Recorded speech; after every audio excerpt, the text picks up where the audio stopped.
This is how I make documentaries, script writing, for broadcast documentaries and for YouTube documentaries, like this one for Johnny Harris's company. So if you want to learn how to successfully write a documentary script and why it's your secret weapon to a successful production, then keep watching. But if you're already convinced and just want to learn how to do the thing, then skip to the timecode somewhere on the screen. The free template that we're going to make together now is also going to be available for you to download. Yes, documentaries use scripts too. I always sound very aggressive when I say that, but I didn't know that either at first. So on the productions that I've worked on, we have written scripts in the way that I'm going to show you as a way to get your thoughts down on paper and understand what it is that you need to prepare to make the shoot, make the thing that you want to make. It's a really wise idea to spend quite a lot of time on your research before this stage. And if your documentary is a narrative piece, then this is where you're going to really hone in on that story arc. I have just been to the coffee shop and put together this beginnings of a shooting script. I'm going to use the behind the scenes shots from a previous video just to give you an idea of what this really looks like in action. So I've basically reasoned out like little sound bites that I would like to include. My job now is to take this and move it into a storyboard / shooting script format. So how are we going to write one of these things? The way that I do this each time changes ever so slightly, but this is the basics in a nutshell. I am using a Google Doc to do this, and the most important thing that we're going to start out with is that we want to use a table format. Gonna need a lot of rows, but use this 3-column format. What you've got here is 1 column for time, 1 for, let's call it visuals, and then 1 for audio. I like using Google Docs because you've got lots of different color options for the color coding, which we'll get onto at the end. I'm starting out by creating a rough structure. It's going to be a hook.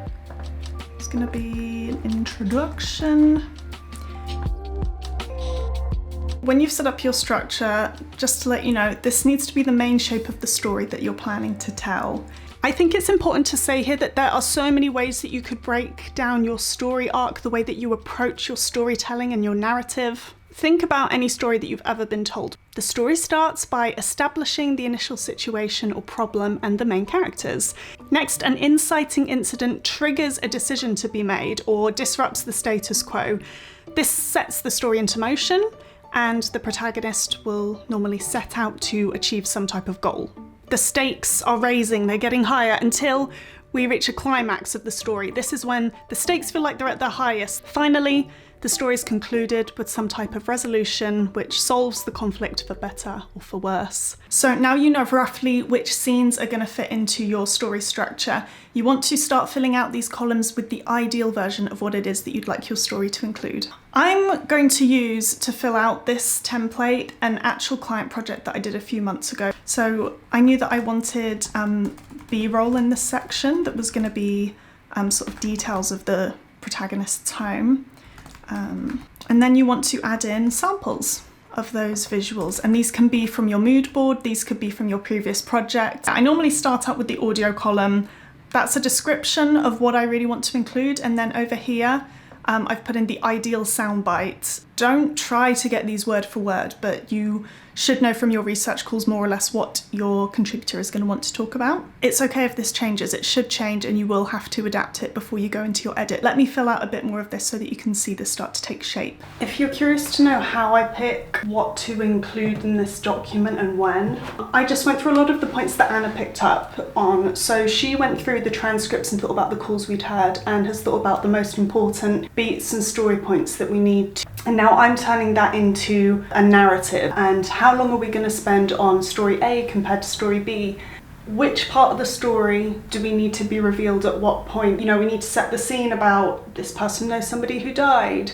And then we perhaps want to go into the fact they work for the NHS. So it's drip feeding the bits of the story at the right point. If you are doing something that's a little bit more scripted, it's quite handy to have these boxes separated depending on when a cut is going to happen. I like to separate each box here, each row, depending on certain moments rather than a whole scene in itself. Keep in mind that this is actually a really useful tool not only to check in with yourself and see if the idea works, not only to check in with your team and make sure they know what you're working towards, but also to check in with your client or your commissioner. Also, if you're wondering, these time codes are totally a educated guesstimate, but it is important to know how long your piece is likely to be. What I normally do actually is I will go through and just make notes before I even add in the visuals. But when it comes into adding these visuals, like I said, for this I'm using a mix of some stock photography and screen captures from a previous project. If I were you and you're actually filling this out, depending on who you're going to share it with, I think it's important to just make it fit the purpose that you have decided you want it to fit. So if that is that your shooting script is also going to communicate to your DOP what type of cinematography and what type of shots that you're aiming for, then I would spend a little bit more time on making this feel a bit more like a mood board. But most of the time I don't find that useful for me. I would rather have a separate treatment, and maybe I can make a whole video about documentary treatments. Cool, so now I've got this breakdown of what the visuals and audio are likely to look like, and around this point, this is where I would start to make some of the magic happen with some color coding. So I've added a key up here of some of the different types of materials that you would be likely to use in a documentary. I won't be using all of these, and there's definitely more categories you could add in with your own colors, but I'm going to be focusing on these three. Color coding just makes this feel a little bit more intuitive as you're going through rather than just looking at some blocks of text. So I know that I want this to be talking head, so I'm going to make it a pretty purple. Your script shouldn't be like shot by shot. It's really just understanding what moments take us where, and then maybe you look at this and you're like, there's a whole lot of purple. I need to make sure I get some extra B-roll for that bit. This is going to be a nice orange to fit in with the actuality. When I say actuality, I'm meaning people showing us stuff, like actually doing stuff. It's showing, not telling. Imagine now how easy it would be to scroll through this and to create a list of interview questions or a shot list or even a shooting schedule at this point. And now for the grand resolution of our tutorial, let me recap for you. The script is how you will express the ideas for your documentary for yourself, but also for your team, or maybe for client or commissioners. Use a table format for your script to clearly see how your audio and visual elements are going to sync. And finally, color coding is the magic ingredient to bring the script to life, make it more intuitive to look at, and start that all-important shoot planning. As always, please feel free to ask me any questions in the comments about this or any other aspect of documentary filmmaking. You can download the script template that we made together in the description, so feel free to rewatch and follow along with me as you write your own. And I will catch you in the next video, first Monday of next month. It's a date. Bye!